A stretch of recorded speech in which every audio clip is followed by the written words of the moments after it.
Some observers are now asking whether China's growing influence is becoming so powerful that even members of Vladimir Putin's inner circle are now raising children who speak Chinese before Russian. As Russian President Vladimir Putin met Chinese President Xi Jinping in Beijing, Kremlin spokesperson Dmitri Peskov made a surprising revelation about his daughter's first spoken language. Peskov revealed that his daughter actually began speaking Chinese before Russian, highlighting how deeply Chinese language and culture had entered his family environment during her early childhood years. Chinese viewers are very interested. Why did you send your daughter to learn Chinese? You know, I didn't actually send her to learn Chinese. She started speaking Chinese first, then Russian, because our nanny is Chinese.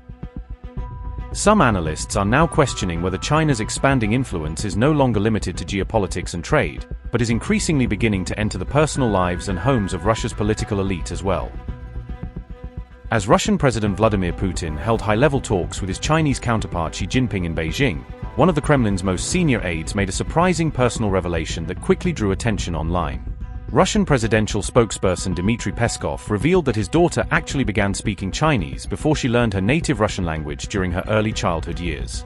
Peskov explained that the family's Chinese nanny played a major role in shaping his daughter's language development after living with the family for several years. According to Peskov, his daughter naturally picked up spoken Chinese before Russian because she was constantly surrounded by the language at home from a very young age. Chinese viewers are very interested. Why did you send your daughter to learn Chinese? You know, I didn't actually send her to learn Chinese.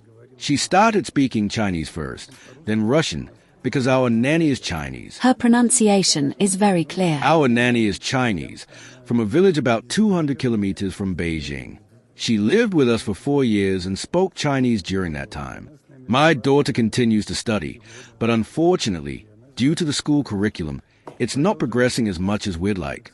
Still, we're doing everything possible to support her Chinese language learning. She loves the Chinese language in China very much. I wanted her to do whatever she chooses. Did you want her to come to China to study, or to study there in the future? I wanted her to do whatever she chooses.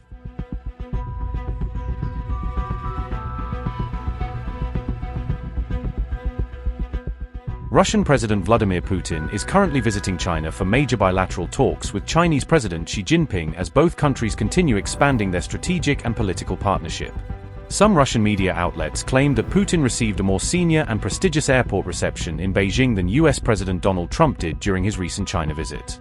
Putin was personally welcomed upon arrival by Chinese Foreign Minister Wang, who also serves as a member of China's powerful Politburo leadership body.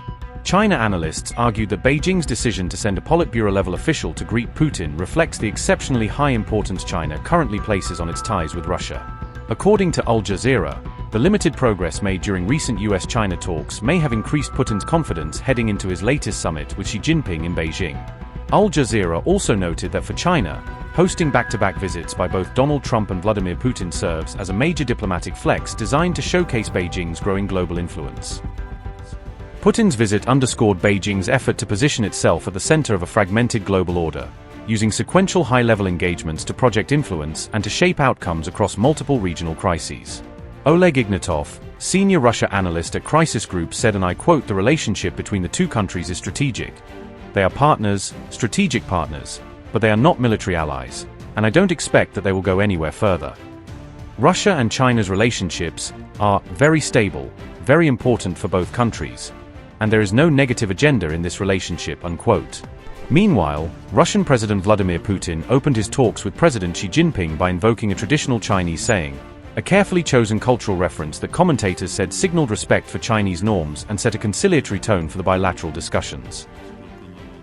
Mr. Chairman, Mr. Xi Jinping, my dear friend, it is fitting to quote a Chinese proverb here.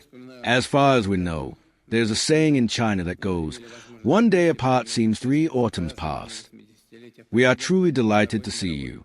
We keep in constant contact, both personally and through our aides in the government. I warmly recall how, last year, we had the opportunity here to take part together in the celebrations marking the 80th anniversary of victory in the Second World War. 25 years ago, our countries signed a treaty of good neighborliness and friendly cooperation, a fundamental intergovernmental document that serves as a basis for the development of cooperation in all areas and remains fully relevant today.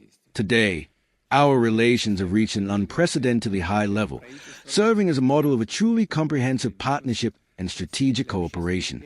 It is no coincidence that our delegation includes a large part of the government of the Russian Federation, business leaders, and representatives of civil society and educational organizations. Now, as a matter of course, we will begin our work with the chairman by discussing key issues of bilateral cooperation, primarily in the economic sphere. We will then continue the talks with the delegations, as the chairman has just proposed. Even against a backdrop of unfavorable external factors, our interaction and economic cooperation continue to show strong growth. Trade turnover has increased more than 30-fold over the past quarter of a century. For several years running, it has consistently exceeded the $200 billion mark. The driving force behind economic cooperation is Russian-Chinese collaboration in the energy sector.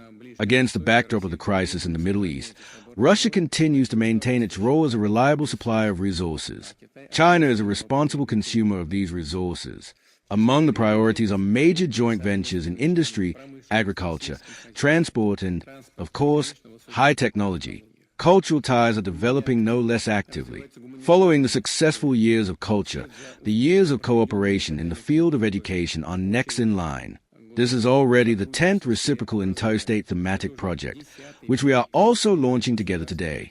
An additional stimulus for increasing people-to-people contacts has been the introduction, on your initiative, dear friend, of a reciprocal visa-free regime for the citizens of our countries. We will certainly continue this practice. Our cooperation on foreign policy matters is one of the key stabilizing factors on the international stage. A complex process is underway to shape a polycentric world based on a balance of interests among all its participants.